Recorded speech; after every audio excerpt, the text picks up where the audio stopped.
welcome to our Art in Conversation, part of National Association of Women Artists. Today, we are here with Linda Storm, a novel member and talented artist.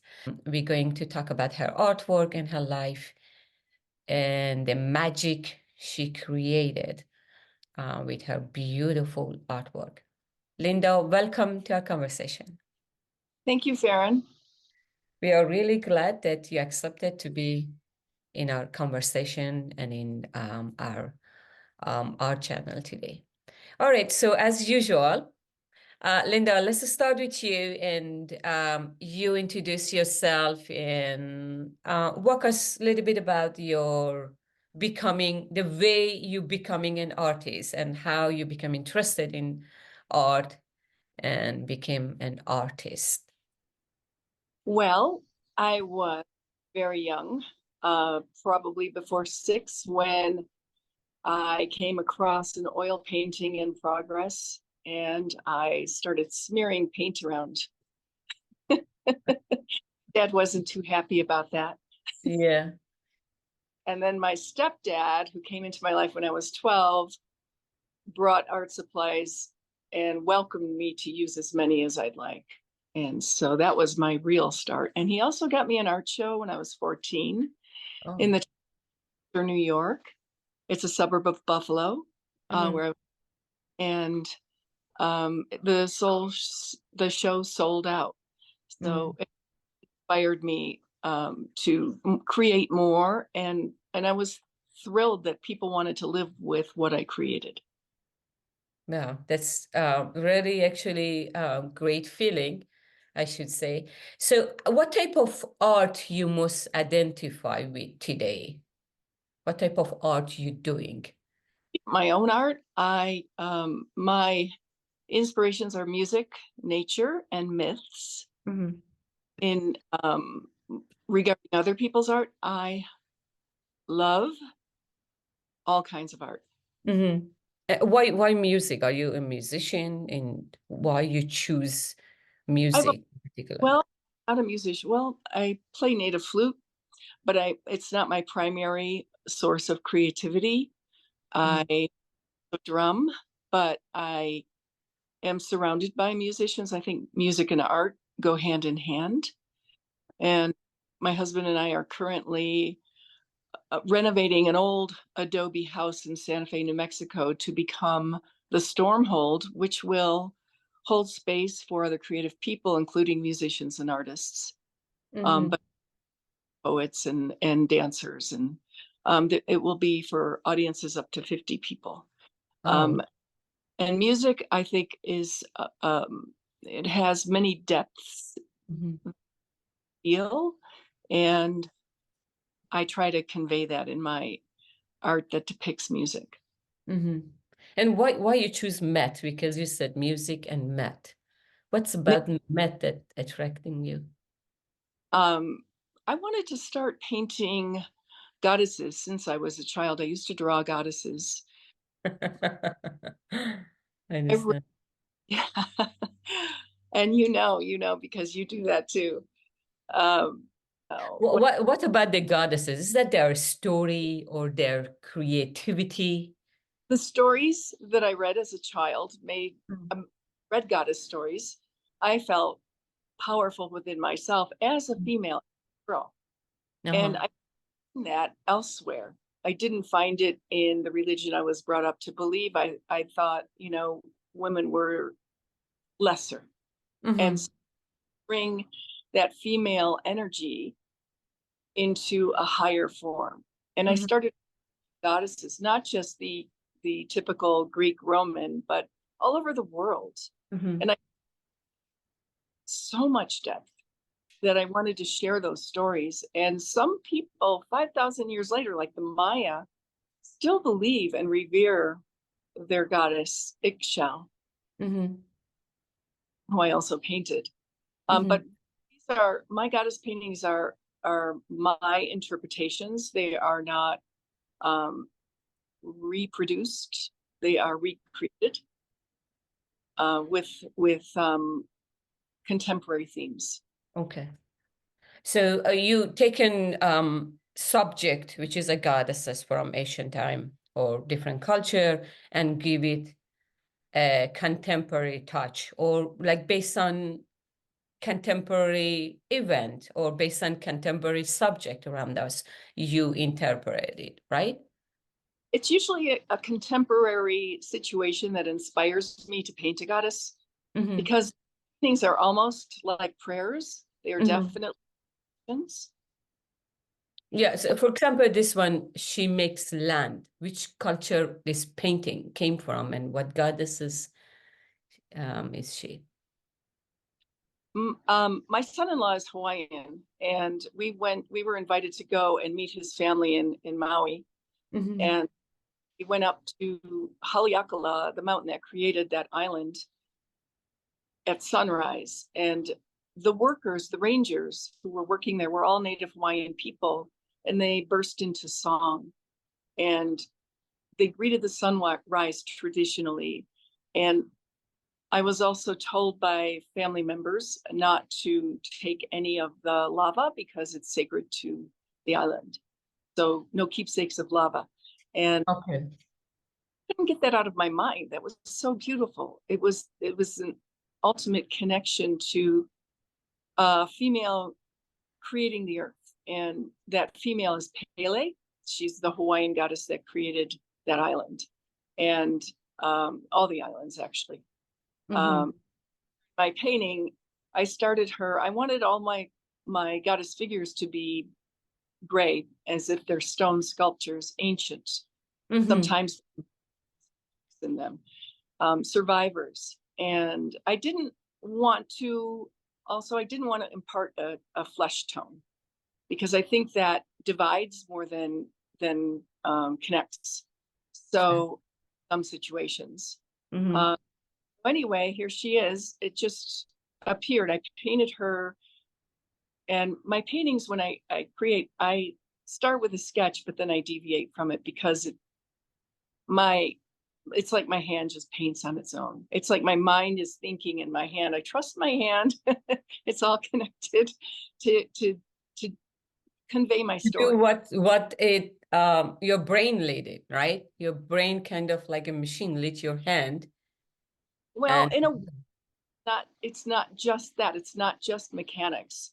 It's more of a a, a willpower, a life of its own. It's, people talk about muses, and I that's what I have to call it, because there's no word. are you prey to muses to give you inspiration?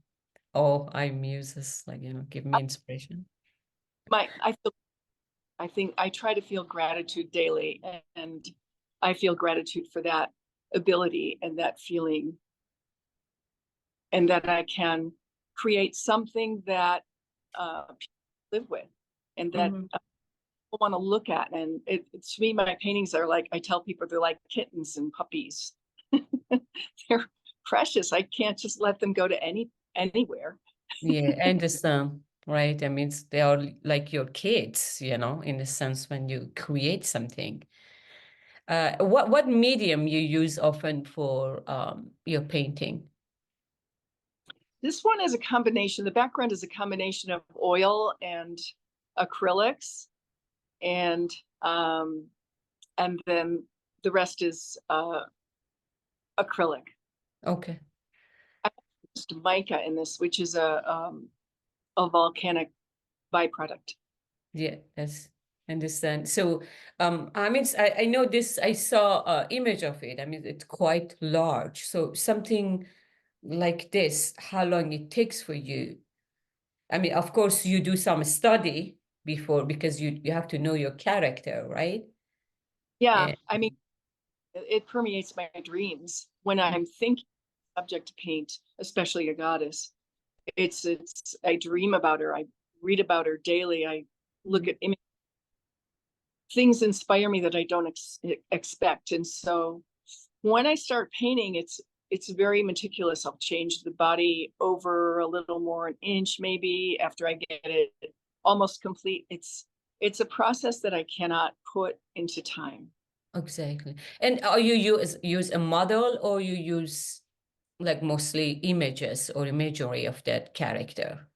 There are times when I've asked people if I could photograph them to use an image of them in my painting, or like a hand, something Mm-hmm. uh, that is a profile. This one I made up from several images. I wanted to create a look of a native person in Hawaii, and I Yeah. looked at several, but it's no one in particular. Mm-hmm. Yeah. So mostly because you overall you painting a character, like an goddesses in a sense. So you study and you see different images of them in a sense to incorporate into contemporary. So you find a closer look for it, if I understanding correctly, right? All right, so she reveals another way.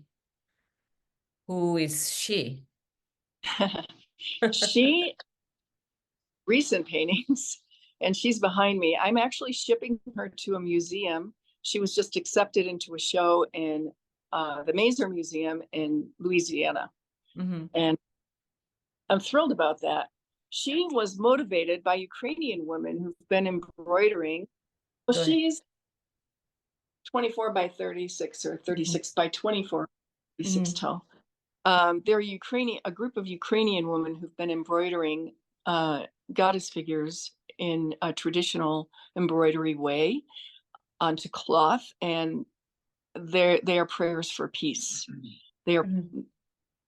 um, and that I could not get that out of my mind when I read that, and I thought I'm going to paint um, my feelings about, and this is how I process too. I process through my paintings.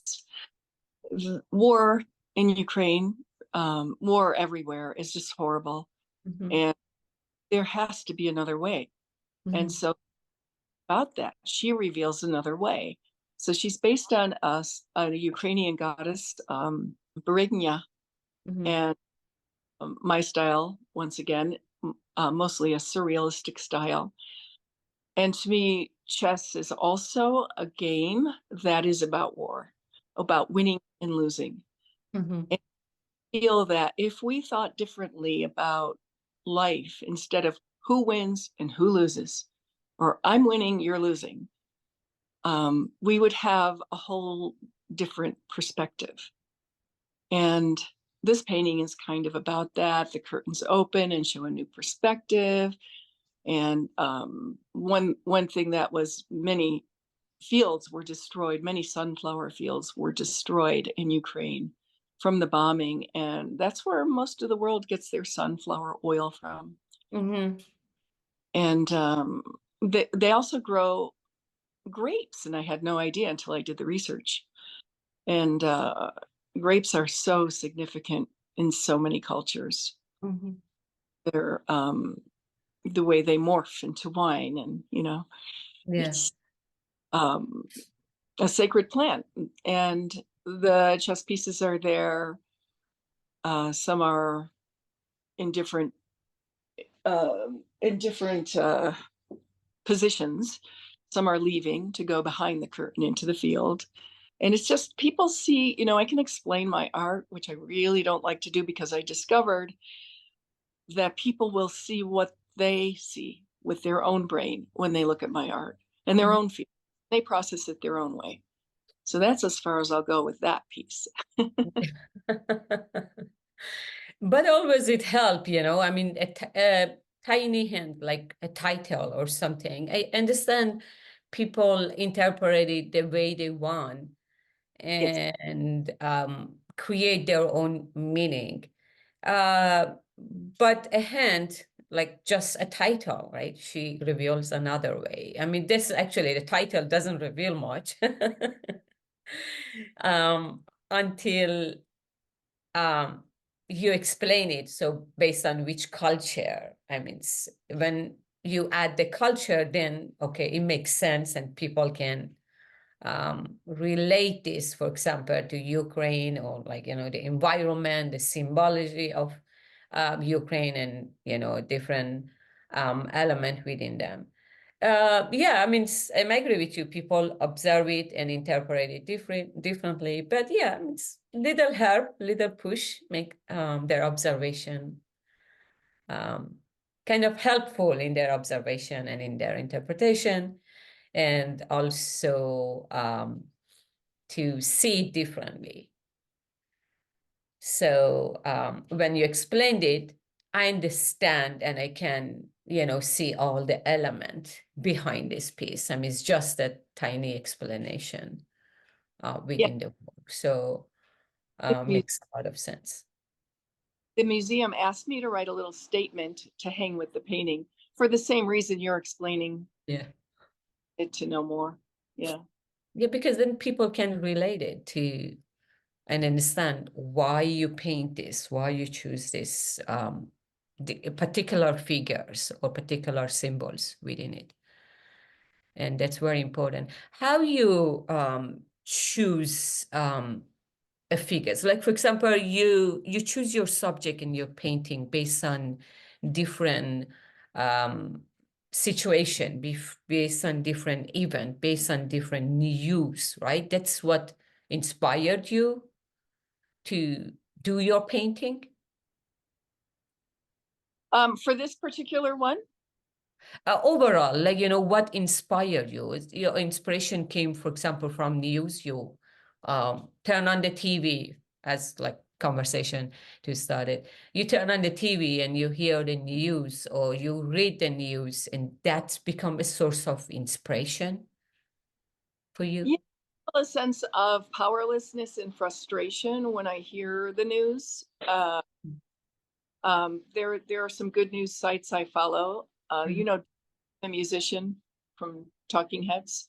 Yeah. He's a good news source. It's an online news source called Reasons to Be Cheerful, and Hmm. that really helps me. But painting also really helps me to process um, the horror that I hear on the news, and to find my hope and to share that. That's what I want to share. I don't want to share the bad news. Yeah. I want to share Possibilities. possibility and wonder. Yeah, exactly. I mean, it's the way you processing and create a power for people to understand it in a sense in better way than, like, you know, what you hear it in the news. And she dies for their sin, what this figures is about. This is about Masa Amini, who Mm, died by the hands of morality police. And I don't know if I want to mention the country here. I just want to say that many people know um, who she was, and I could not get her out of my mind. I mhm, just had to paint her um, as someone who is still, even though she's not physically with us, she is holding her rooted spear, which is actually a leaf. It's not violent. It's part of nature, and even in her death, she's part of nature. But researching her and ancient Persia, which is your ancestry, and I'm so honored to be talking with you. I'm confusing or I'm not clarifying. Um, but I want to say that when I was researching ancient Persia, I came across an article about female effigies, little carved cultural statues of females. mhm, They yeah. were being sold at the bazaars, and people started contacting the antiquities people, and they went and found that they were indeed ancient artifacts, and they confiscated them, and they're still studying them. And so I think this is maybe a time where female artifacts are coming up from floods. It was a flood that caused them to come up. And so that's why I painted the water. There are female effigies in the ground. There are the cuneiform writing tablets, the clay tablets. That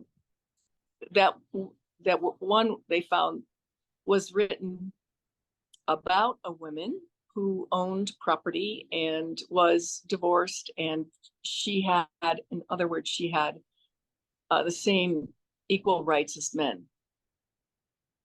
So time really does change a lot, doesn't it? Exactly. Yeah. I mean, women rights, at some point in ancient time, women had more right, in particular in the area where you paint, I mean, you're talking about, they had more right than now. And we see, like, how time changed. And this time change based on politics, in a sense. Politics has the power to change the rule, regulation, the culture, unfortunately.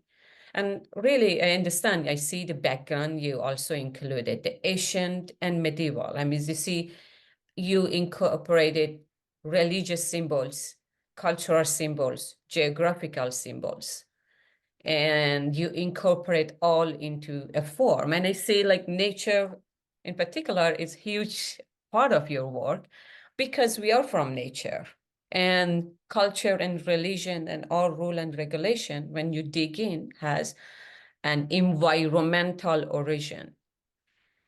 That means, like, has something related to environment that create that myth, that create that religion, that create the culture. Today we may not notice it, but for somebody who study and who want to find the root came from nature, from environment. And I see that you're trying to incorporate all that into one story. So this by itself, all your artwork, not this particular one, I see the connection and how you try to incorporate and find the root of your character and your story. Yeah, and, this very sad story, but at the same time, very pleasant to look at it. And at the same time, it's a book to understand different culture. And I see it in all your work that you incorporate a culture, a history, as well as environment within your work to create the connection. Yeah, it makes sense, Linda. And I really appreciate it. Here I see both of them next to each other. How these two are connected in a sense. They were a bit Hmm? in Las Cruces, New Mexico, at well, in it was a show all about women, and or by women artists and all about women. And it was the most powerful art show I've ever seen in my life. And this little boy loved this painting, and there's his grandma showing him and talking about it. And I Explain. I love the photo. I love it. When art touches children, I think it's the nothing could be more special. Yeah, exactly. And they are really connected because both of them talking about a contemporary issue, which is facing the world. So for me, as soon as I saw these two together, I create this relationship. And my understanding was the reason you put this next to each other because both of them are issue which we facing today in the society. Very interesting. And the spirit trees, which culture this came from and what the stories behind this I live trees. in New York. Aspen trees are considered sacred and connected through the roots, so that some people say they are the biggest living organism on Earth. Some people say mushrooms are, fungi are. Either or, it doesn't matter to me. What I find fascinating about trees is that, and also with even redwoods, there will be a mother tree that dies and sends off their babies through the roots, and they also nourish the roots with the rotting of their body. Mhm.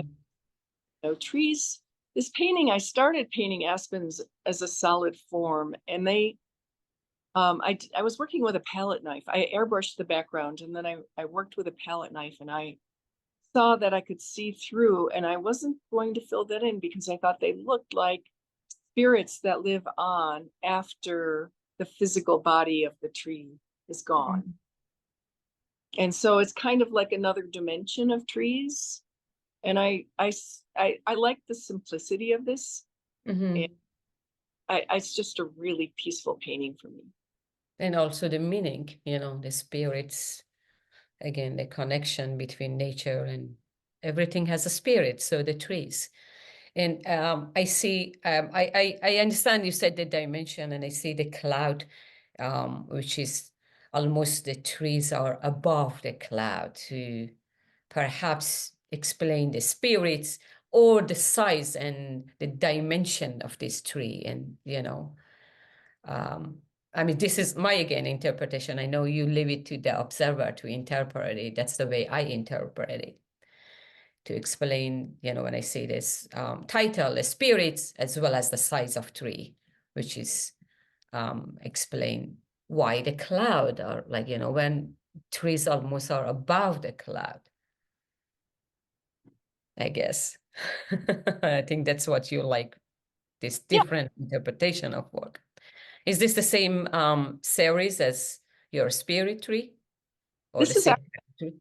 I painted this with another artist. He's Mm. Cuban, Oh. and he put the figures in. I redid them since, but I kind of kept the outlines that he had.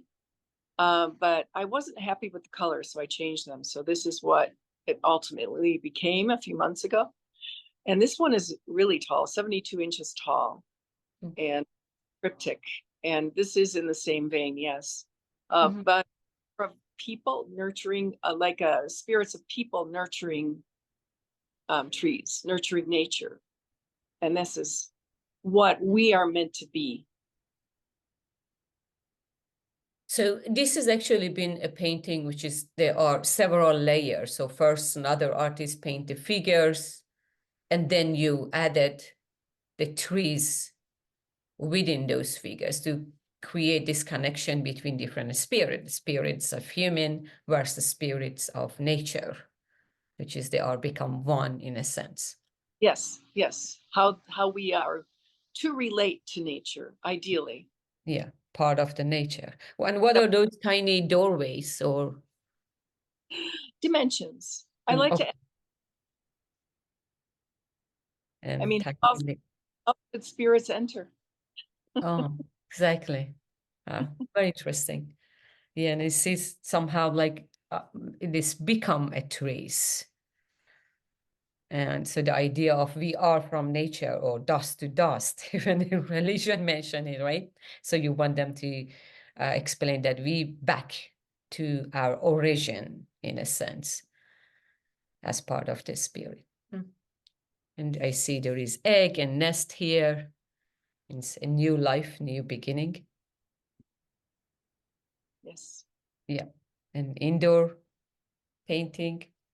Is that you painting this Yeah. mural? Yes, it was in a huge hallway, probably about 60 feet of painting for me. And I love that I finished this. The dog went walking by, and I turned around and quick grabbed that photo because I don't know if it felt like he was in the forest or not. But Yeah. the people eventually sold this house. They wanted me to paint an aspen forest, and it really added so much depth to that hall. It was a massive hall, but still, it just added so much depth. And then they sold the house about a year later. And soon after that, I received an email from the woman who bought the house from them telling me how much she appreciated the mural, and she Oh, loves waking up and walking through that space every day. that's very, very interesting. Not just, the beauty of nature, which is the way you paint it is very realistic, but to know that then real artists, paint all the detail also. It's very important. And by adding this image of dog walking next to it, you see the dimension and you see how realistic, the painting itself is. Very, very interesting. And raven playing drums. What's the story between this raven? I've painted a lot of ravens. I find them fascinating birds. They're very intelligent. I started reading about them because I used to hike in the forest in New Mexico across the street from my house daily with my dogs. And I don't know if it was the same raven, but a raven would bark at my dogs and tease my dogs and mimic their barks. And it would wait for us to come into the forest and then follow along tree branch to tree branch, teasing my dogs. And I thought, wow, smart bird. And I started researching ravens, and I thought they're just too much fun. I have to honor them by sharing stories about them. Mm-hmm. One of my music paintings. Mm-hmm. So is drum also related to, in a sense, the sounds they making and the sounds drum makes? Perhaps this is create this connection between raven and drum. Without thinking about it, yeah, probably. But I also have a friend who's a drum maker, and she lives in Tusuki Pueblo, Native American villages here in New Mexico. And they've lived there. They were never forced off their land. The Pueblo people have always lived here. So indigenous people here. And I honor that in this painting. Okay. I also have another friend from Taos Pueblo who has a set of drums like this. They're made out of tree trunks. His father made them for him. And they were part of my inspiration for this, and the Raven connection, and how I've been to several Native American dances, indigenous dances here at the Pueblos. And the drum is the heartbeat. The drum is the heartbeat of the dance. And I see the root, they create the connection to the land. Yeah. Mother Earth's heart. So that's what I was right here. Wow. So much into each painting, which is, we can sit and talk forever if we want to go so much detail. But as you said, a tiny explanation, and then visitor or observer can interpret the rest. It's just a hint for them to know what is going on and which direction to look and use their brain. Yep. And creating sound. Creation song. It's about music again, and I call this is from my constellation series.